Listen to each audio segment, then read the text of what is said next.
Սիրելի հայրենակիցներ, այժմ Հայաստանի Հանրապետությունը ապրում է իր պատմության ամենածանր դարաշրջաններից մեկը։ Երբ 20-րդ դարի սկզբներին Օսմանյան-Թուրքյան ցեղասպանության ենթարկեց հայերին, իմ կարծիքով այսօր կրկնվում է նույնը, բայց մեր լուր համաձայնությամբ,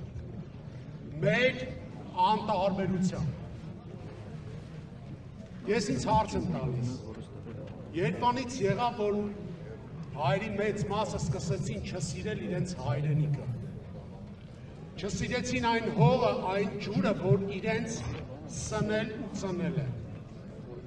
չսիրեցին իրենց հարևանին, չսիրեցին իրենց բարեկամին, անտարբերության մատնեցին ամեն ինչ, կորցրեցինք Արցախը, ավելի ճիշտ չկորցրեցինք, հանձնեցին Արցախը ու մենք լուր համակերպեցինք։ Այժմ վտանգի տակ է մեր հանրապետության յուրաքանչյուր սանտիմետրը, սկսած Սյունիքից։ Եվ ինչ է պետք մեզ դրա համար։ Մեզ պետք չի երկրի ղեկավար, ով ուղղակի նպաստացած է Հայաստանի սահմաններից դուրս, ում ոչ ոք ուղղակի ժողովրդի լեզվով ասած բանի տեղ չի դնում։ Նա ուղղակի Հայաստանի սահմաններից դուրս ոչ մի բան է, բառի բուն իմաստով։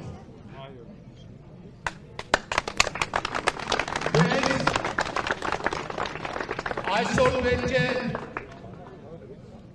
իշխանություն, որը կկարողանա անել ամեն ինչ, որպեսզի վերականգնվի հայի պատիվն ու արժանապատվությունը, որ Սփյուռքում ապրող մի քանի միլիոն հայեր զգան իրենց ավելի արժանապատիվ, որ Սփյուռքում ապրող յուրաքանչյուր հայ իմանա, որ իր արած գործը Հայաստանի Հանրապետությունում հասնում է նպատակին, ոչ թե սրանց իշխանության ժամանակով հոդս են ցնդում Սփյուռքի կողմից արված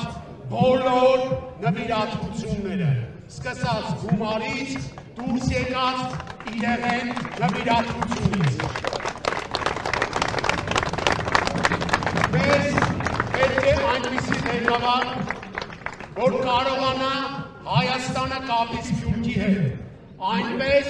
ինչպես չի եղել երբեք։ Ինչու եմ սա կարևորում, որովհետև տարիների ընթացքում Հայաստանից մենք ունեցել ենք շատ, այսպես ասած, ուղեղների արտահայտում։ Մարդիկ լավ աշխատանք գտնելու համար մեկնել են տարբեր երկրներ եւ իրենց գործունեությունը սկսել ծավալել այնտեղ։ Ունենք շատ հաջողված մարդիկ, ունենք երիտասարդներ, ովքեր կրթություն են ստանում աշխարհի ամենահեղինակավոր բուհերում։ Այդ երիտասարդները, այդ մարդիկ ոչ թե պետք է դիտարկվեն միայն օգնության համար մարդիկ, այլ նրանք պետք է նաև գործ ունենան Հայաստանի Հանրապետության շենացնելու գործում։ Մեր նպատակն է ունենալ այնպիսի իշխանություն, որտեղ յուրաքանչյուր մարդ կզգա երջանիկ։ Երջանկությունը միայն աշխատանքի և գումար վաստակելու մեջ չէ, հավատացեք։ Հոգեպես լինել առողջ, հոգեպես լինել անհոգ, երբ որ դու վստահ ես, որ քո տունը ապահով է, երբ որ դու վստահ ես, որ քո երկրի սահմանները խաղաղ են, որ քո երեխան խաղաղությամբ է գնում դպրոց, դու աշխարհի ամենաերջանիկ մարդն ես։ Չկա դրանից ավելի մեծ երջանկություն։ Իսկ այսօր մենք չգիտենք որտեղ է սկսվում Հայաստանի սահմանը եւ որտեղ է ավարտվում Հայաստանի սահմանը։ Այս սա է այս իշխանության դեմքը, որ ստրուկի պես նպաստացած իբր բանակցում են, բանակցությունը այն չէ, երբ քեզ ասում են եւ դու լսում ես ամեն ինչ, կատարելով ամեն նրանց պահանջ, բանակցությունը դա երկխոսություն է, բանակցությունը դա կոմպրոմիս է, ոչ թե կոմպրոմատ, այժմ Հայաստանի Հանրապետության վարչապետի աթոռը զբաղեցնող անձը ի վիճակի չէ, ոչ միայն բանակցելու, նա իրավունք չունի Հայաստանի Հանրապետության անունից խոսելու։